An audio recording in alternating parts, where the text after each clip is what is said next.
कि श्रीमद् भगवद गीता सिर्फ केवल एक धर्म के लिए नहीं है, बल्कि इसे इस धरती के हर इंसान को पढ़ना और समझना आवश्यक है, ताकि वो अपनी जिंदगी में सुख, समृद्धि, सफलता और मानसिक शांति को प्राप्त कर सके। भगवद गीता में कुल 18 अध्याय और 700 श्लोकों को पढ़ पाना हर किसी के लिए आसान नहीं हो सकता।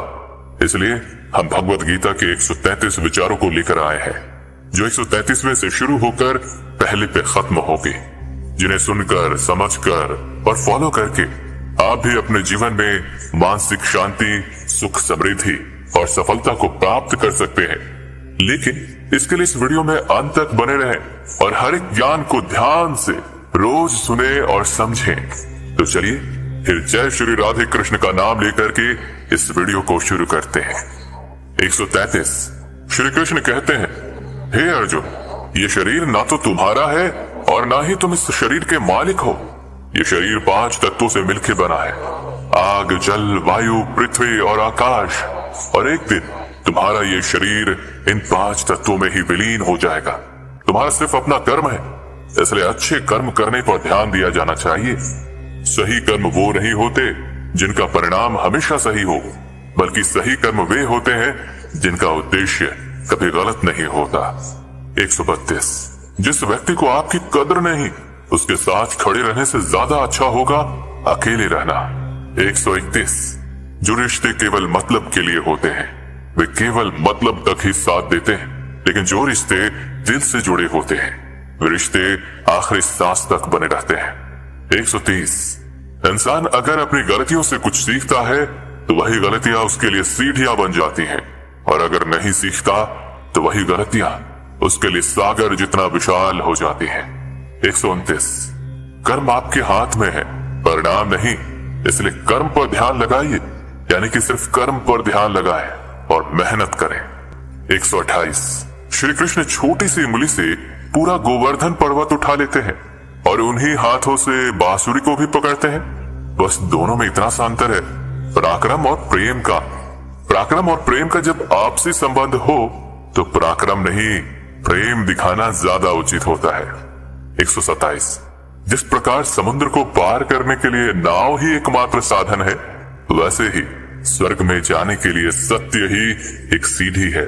126 जीवन में एक साथी इतना अच्छा और इतना सच्चा होना चाहिए कि जब हम गलत हो तब वो हमारी गलती बता सके, और जब हम सही हो तो वो हमारे साथ खड़े हो सके।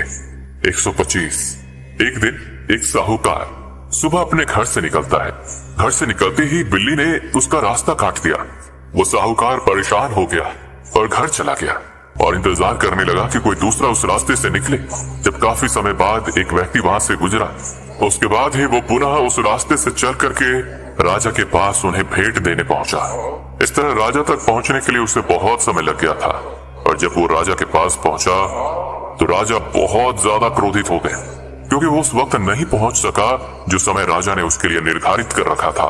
इसलिए राजा ने उस साहूकार का व्यापार बंद करवा दिया। इस कारण साहूकार क्रोधित होकर घर पर अपनी पत्नी से लड़ पड़ा, और उसकी पत्नी अपने बच्चों को लेकर के अपने मायके चली जाती है, और उस साहूकार के जीवन में केवल अंधकार रह गया था। और इन सभी का कारण वो उस बिल्ली को मानता रहा जिसने उसका रास्ता काटा था। बिल्कुल ऐसा ही एक दूसरा साहूकार जो राजा से मिलने तय समय पे निकला, उस साहूकार का भी रास्ता एक बिल्ली ने काट दिया। वो साहूकार भी थोड़ा सा परेशान हुआ, परंतु उसने आगे बढ़ना ही सही समझा, और वो राजा के पास उचित और निर्धारित समय पर पहुंचकर उसने राजा को भेंट दिया, और राजा काफी प्रसन्न हुए, और राजा ने साहूकार को अपना व्यापार बढ़ाने की अनुमति दी। उसे कई सारे स्वर्ण मुद्राएं और आभूषण दिए। साहूकार घर पहुंचा और उनमें से कुछ आभूषण वो अपनी पत्नी को दिए, और अपने बच्चों के लिए नए कपड़े और खिलौने भी लाया। उसके घर चारों तरफ हंसी खुशी का माहौल था। इन दोनों साहूकारों के साथ एक ही समान परिस्थिति थी, परंतु दोनों का निर्णय अलग अलग था। ऐसा ही हमारा जीवन है। हमारे जीवन में भी कई समस्याएं आती हैं, परंतु उससे भी ज्यादा हमारी सोच ज्यादा महत्वपूर्ण होती है। हमारी सोच ही हमारे जीवन को नया आयाम देती है। इसलिए अगर हम जीवन को आनंदमय बनाना चाहते हैं तो सकारात्मक सोच रखना होगा। 124 मित्रों, इससे पहले कि हम अगले 124वें विचार पर आए, अगर अभी तक आपने इस वीडियो से कुछ भी सीखा है तो कमेंट में जय श्री राधे कृष्ण अवश्य लिख दीजिए, और वीडियो को लाइक करके चैनल को सब्सक्राइब कर लीजिए और बेल नोटिफिकेशन आइकन को ऑल पर सेट कर लीजिए। तो चलिए फिर आगे बढ़ते हैं।